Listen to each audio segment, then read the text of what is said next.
আজগর ভাইয়ের সেই স্থান। আজগর ভাই যেখানে 11 বছর ধরে এইখানে 4 ফিট থেকে 4.5 ফিটের মাটির নিচে বসবাস করে।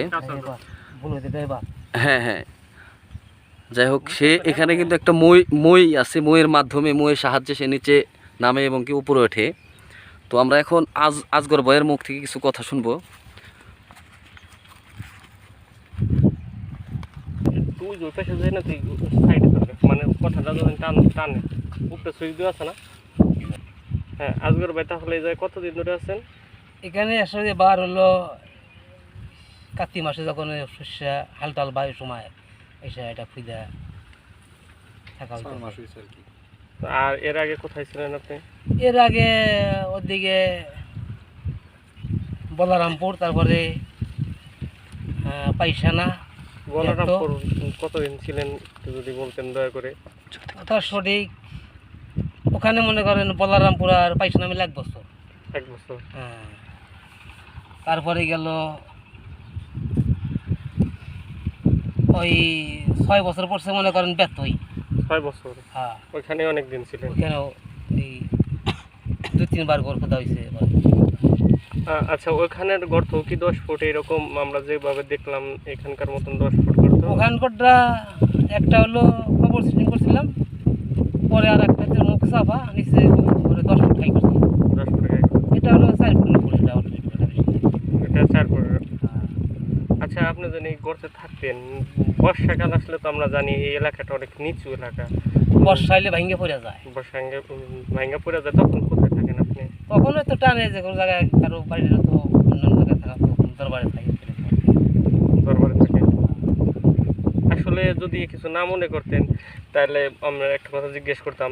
এই যে ইউটিউবাররা বা সাংবাদিকরা আপনার বিভিন্ন ইন্টারভিউ আমরা দেখলাম, এতে কি আপনি বিরক্ত বোধ করেন আসলে, না আপনি খুশি হন?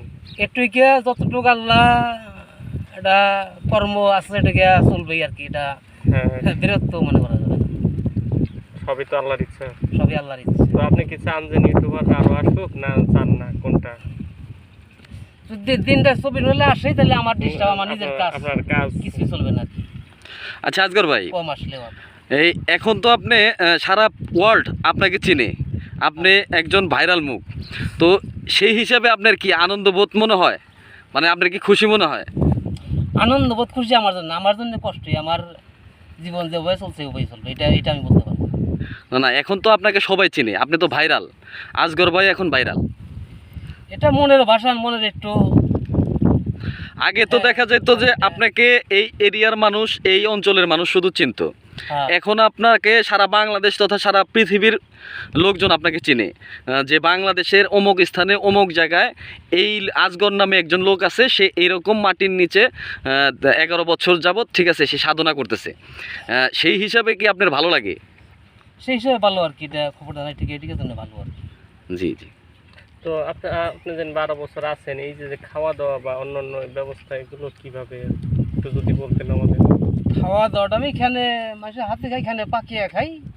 হয়তো গ্রাম অঞ্চলে যাই, চাউল দেয়, লাকড়ি খড়ি দেয়, আনি বাজারে যাই, টাকা দেয়, কিছু আনা সদাই করি, এনে খাই, এরকম আর কি। নিজে রান্না করেন? নিজেই রান্না করি। আচ্ছা, আপনার বয়সটাতে কত হয়েছে? বয়স 40 হবে। 40 হবে না? 40। তাহলে কত বছর থেকে আপনি এই সাধনায় মানে নিযুক্ত আছেন?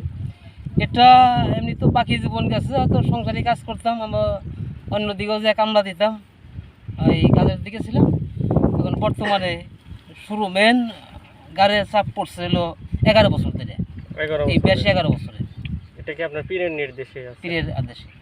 আপনার পীরের নাম যদি দয়া করে একটু বলতেন। পীরের নাম চান মিয়া। চান মিয়া। তার বাড়ি কোথায়? পাড়াটার নাম হলো সোলডাঙ্গা, গ্রাম জিয়ানপুর, এবং থানা হলো দৌলতপুর, মানিকগঞ্জ জেলা। আপনার পীরও কি মানে এইরকম মাটির নিচে বসবাস করতো? ওটা তো আমি দেখিনি, সে মাছটা আমার পড়া দিয়ে গেছে, পড়িয়ে গেছে, ওই পড়ানো যায় চলতেছে। আচ্ছা, আপনার জানি এই যে মানে এই জায়গাটার নাম তো আমরা ডাকাতের ভিটা নামেই পরিচিত, এই জায়গায় যে থাকেন রাত্রিবেলা বা অন্য সময় ভয় করে না আপনার? না, তা না, একা কোনো ভয় নাই, আমি একা থাকি। দেখা গেল রাত্রে অনেক আপনার শিয়াল বা অন্য অন্য পশু আছে, ওইগুলো আপনি যখন এখানে রাত্রে অবস্থান করেন ওইগুলো কি এখান দিয়ে আসে এই বিটার উপরে? এখান থেকে ঘুরে গাড়ি এখান থেকে ঘুরে এত কিছু খাবার দেন লাগে, ও আপনি নিজেই খাবার দেন? খাবার দিই কিছু। তো তারা কোনো ক্ষতি করার চেষ্টা করে না কখনো আপনাকে? আচ্ছা আসগর ভাই, যদি কিছু মনে না করেন তাহলে একটু দাঁড়ান, আমরা একটু আরেকটা জিনিস দেখতে চাচ্ছি, একটু দাঁড়ান। আসলে আপনি যে পোশাকটা পরে আছেন, মানে এই পোশাকটা সালা দেয়া তৈরি। সালাদ তৈরি। হ্যাঁ, এখন তো মানে শীতের মৌসুম প্রায় শেষ, হ্যাঁ, তো এখন তো গরমের দিন আসতেছে, তো এই টাইমে কি আপনার কি এটা পরে একটু বিরক্তি বোধ মনে হইতেছে না কি ভালো লাগে এটা না, পরে? এটা মানে এটা মালিকে যদ্দূর খুলে গেছে এটা খোলান যায় আর কি। ও আচ্ছা আচ্ছা, মানে এখন গরম লাগতেছে না স্বাভাবিকভাবে আছে? এখন স্বাভাবিক আছে, আমাদের স্বাভাবিক। হাওয়া লাগতেছে আমাদের। আচ্ছা, যখন আপনি ওই গুহার ভিতরে থাকেন তখন কি ওইখানে কি গরম অনুভব করেন না ঠান্ডা অনুভব করেন? ওখানে গরম লাগলে পাঙ্খা আছে, একটু হাওয়া নেই একটু, ওইখানে কি হাওয়ার মানে হাত ঘোরানোর মতন জায়গা আছে? একটু জায়গা আছে, হাত ঘুরিয়ে জায়গা আছে। আচ্ছা, আবার একটু আমাদের যা দেখান তো, আপনি কিভাবে শুয়ে থাকেন ওইখানে, কিভাবে ই করে থাকেন আমাদেরকে একটু দেখান। লাইটের ব্যবস্থা।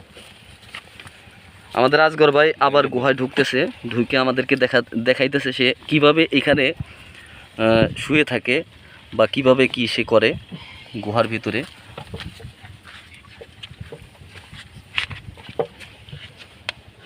এই